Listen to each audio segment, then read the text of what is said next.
Hi, welcome back to the channel, and today we're going to look at something I've been wanting to review for a while because I actually discovered it over the summer, and I really liked what it was about. It's called Plottr. You may have heard of it, maybe not. What it is it's an outlining tool. That's all it is. It's an outline. There's no writing. There's nothing of that nature. You're just planning your story, but it's a really nice, simple interface, and right off the bat it's $25 a year.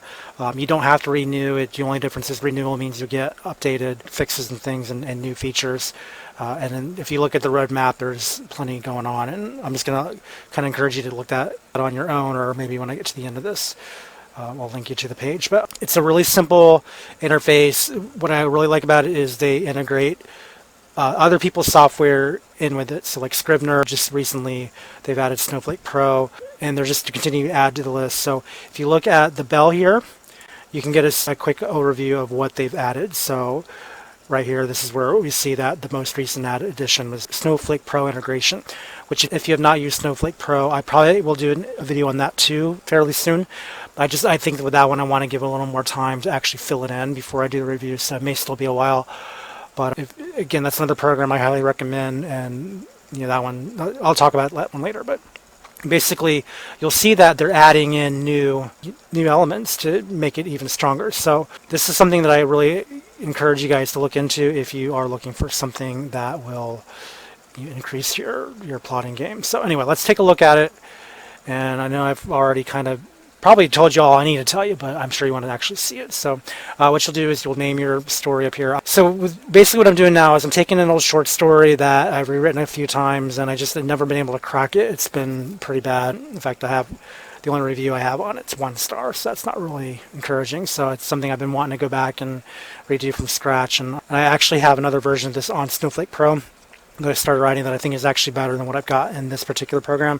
So I'm actually going to be really excited to use both together whenever I get around to working on that. But basically the way this works is you can add your book through the series view, and you can of course do all your usual name, the premise, theme, all that stuff, and you can add it through anywhere you see a plus. So like if I add a sequel, you'll see that I have the option to put in a cover, and I can do some editing, so like I can actually call what I want it. So anyway, I'm not going to do that. I'm going to scratch that, and it's very easy to just add and delete things around here.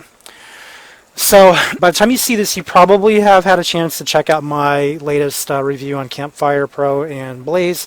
As of this recording, I haven't really done the editing for that yet, so the video is not online as of this recording, but I know that, I've done all the footage. It's going to be out, and so you've probably seen it before you saw this. You'll know that I'm not a big fan of their timeline at all. I think their timeline is just wonky. Plottr, totally different. Plottr does timelines right, and so if you look over the timeline, it's really simple. You're just writing scene cards. That is it. So if I want to add a new scene over here for chapter or beat 8, you can rename it whatever you want here. If I don't want to name it auto, I can call it chapter 4, for example, and then it becomes chapter 4, and then all you do is you click on the scene, and we'll say, I don't know what I'm going to actually do here yet, so we'll just say scene 10, because who cares? Figure it out later, and then you click on it, and then you can fill in the details. So here's the scene 10 label. If I want to change up here, I can. The scene where they have a fight, because you got to have one of those. So now it's the scene where they have a fight, and if I don't want it in the main plot, maybe I want it in the romance plot, I can just move it down, see, and now it's part of the romance plot. So that's pretty cool. And then the other thing too is if I don't want them horizontally, I can change the direction. So I can change it to flip. So if I flip it, it'll go down instead of across. And I can add new plots here. So if I have a main plot and 2 or 3 subplots, I can track the subplots down here. So it's really simple and straightforward. So like if I go into the original scene here, which I actually did fill out, you'll see that I have all these tags. I've got descriptions here. I've got the names of the characters who are in the scene. It shows me which beat it's in. So that's kind of cool. And then of course you choose which book. So it's in the Fallen Footwear. So but that's kind of the overview of just doing the timeline. Again, it's really simple, and it's just about you can do your tags. You can decide what your tags are. I think that's all really nice and stuff. we'll cancel those. I'm not making any changes to this at this point. And then for the outline is just a quick overview of all your scenes that you're working on. And so again, you have your tags. So if you want to know, where all your MacGuffins are, I do believe you have to label these yourself. I think there's some tags that come native. I'm not sure which ones. So I think some of these I probably made myself. But over here, you'll see that they have different color codes denoting which plot line it's under. And then the other thing too is going back to the timeline, you may notice that there's little pluses under here. So the point of that is if you want more than one scene per chapter, all on the main plot. So chapter 4 may end up having 2 scenes. So this would be fight, reaction, or sequel. So it might be that I have one version that's the first part, the scene itself, and then the sequel would be the reaction. So that's, if I want to do that. Of course, now this assumes that both the test scene and chapter 4, they have 2 parts to the scene. So if I click on, or rather, if I want to fill this in more, this is what happens when the 2 lovers fight. So, and I will probably change that. I'll save it for now, and I'll end up changing it when I take this more seriously. So yeah, and actually, again, based on my Snowflake Pro example, I'm probably going to go with what I'm building in there anyway. So I'm not really even that worried about this particular timeline. But you can decide like which part you want to view by clicking these. So because I only have up through chapter 4, I'm not going to be able to really cycle all the way through. But if you check out some of their templates that they give you, like I think there's one for the 3 little pigs, you can certainly see that in action. So anyway, going in the notes, if there's anything else that you want to just kind of add, link to other stories. The story takes place to the same universe as my other coming of age titles. So the common connection between all my coming of age is this university called the University of State, and it's basically my way of just saying, who cares? It's a crazy world. Everybody's an oddball, so of course they're going to go to the worst university in the country. So that's the University of State. Oh, no, cancel. I didn't want to delete. All right, didn't know what that was about. But anyway, so this is another area where Plottr is really great. Now, I'm not sure what their plans are for organizing the names. I think that's on their to-do list. So as I said, this particular version is still in action. They're just still working on all the features. So there's a lot of incomplete stuff, including reordering. So that's the one thing right now you can't do, but I think in time you will be able to. But what is nice is when you click on the characters, you can certainly customize them however you want. So what you're looking at here is my own template. The template that comes with the program is kind of okay. It's a good idea to make your own. You can use your own template, or if you want to use custom attributes, you can do that. And so this is my custom attribute here, and I've created this now. Again, I can't move this around, so if I add anything new to the list, then it's going to go at the bottom. So that's something else that hopefully they'll be able to reorder. And then the other thing too, the save into this template, you're going to have to always make a new file. Again, at some point, hopefully you'll be able to just add and save. That would make the most sense. And that is on the wish list. In fact, I think that I'm the one who put that there. But anyway, there's still some things that they're still having to work through.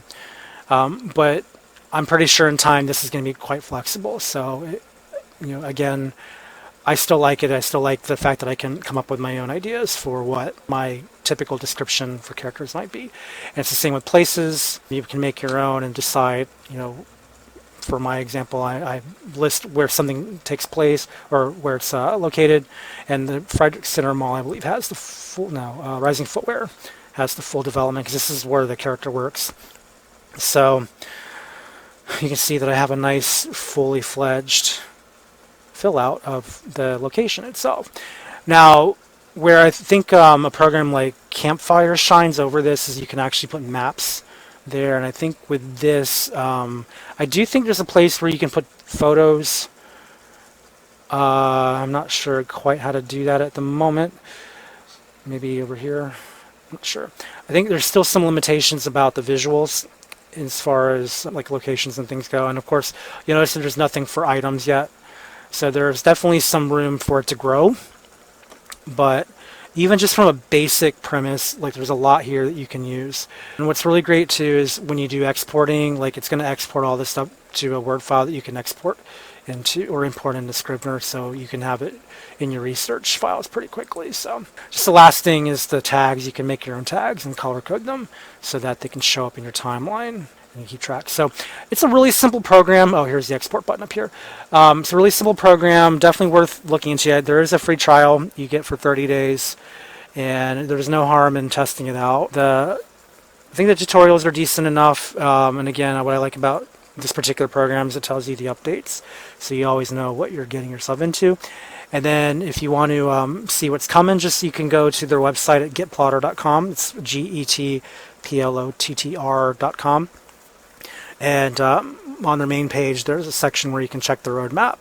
And you can see what they're working on, and then you can also have a place to make your suggestions. So if you get some time, take a look at it. This is I think my favorite software of this year. And it's not because it's better than Campfire or any of the others. It's just, it's simpler and it's cheaper, and ultimately it still does the job. And as you can see, the visuals are, again, they're plain, but they're fluid. It's easy to drag and drop and move things around. So something like YWriter, which, again, I've covered on my channel before. It's good. It does a lot of things, but even with YWriter, the visuals are just kind of meh. So this is just a really nice, simple system that you can use. And the more you mess around with it, the more I think you'll like it. So give it a try. Oh, the dark mode. You can do dark mode. See, look, there's a dark mode for those of you who like dark mode. I forgot that was there. Anyway, check it out and leave a comment below and tell me what you think of it. Hopefully maybe the people at Plottr will, check it out and see what you all think. And lastly, just don't forget to like and subscribe. Like the video, subscribe to the channel. You can give, ring a bell. I don't know how all that stuff works. Just, if you're a YouTube junkie, you probably know how this stuff works. So as I like to say, do what the YouTubers tell you to do, and we should be good. So I will do, just last point, I will do a Snowflake Pro video at some point in the near future. I don't know when. It probably won't be too soon because I do need to actually, the way it's designed is I really want to have something filled out for you guys to see. I don't want to have the cheap, well, here's what I did, prior to the video. It kind of sucks, but, hope you like it. I don't want to do that. With Snowflake, I want to actually give you guys something substantial to look at because I think it's an important program. It's a very effective one. I think it's my favorite of all of them, and the one I'm probably going to make the most use of once I've got all my ducks in a row. But I think the fact that this program here can integrate with Snowflake, I think is really, really useful. So I'm definitely looking forward to trying that out. And I'll probably try exporting them together, or whatever it is that they're saying I can do, integrate. I'll probably try to do both on the video just so I can kind of demonstrate how that works. So I may have to do a test prior. Something I don't always do, as I'm sure you figured out by now. I like to just kind of test as I go, because this is like real world application. This is what you're going to deal with. How useful is it to get a feel for the program if if everything looks nice and clean the moment you get it? Now you want to see what the bumps that you're going to be in for. So I think that's the real honesty. So hope you don't mind the bumps along the way in all these programs I review, but it's just part of the nature of the game. So until then, have a good one and stay safe, and I've already told you to ring the bell, so I think I'm good. So have a good one. Until next time. Bye.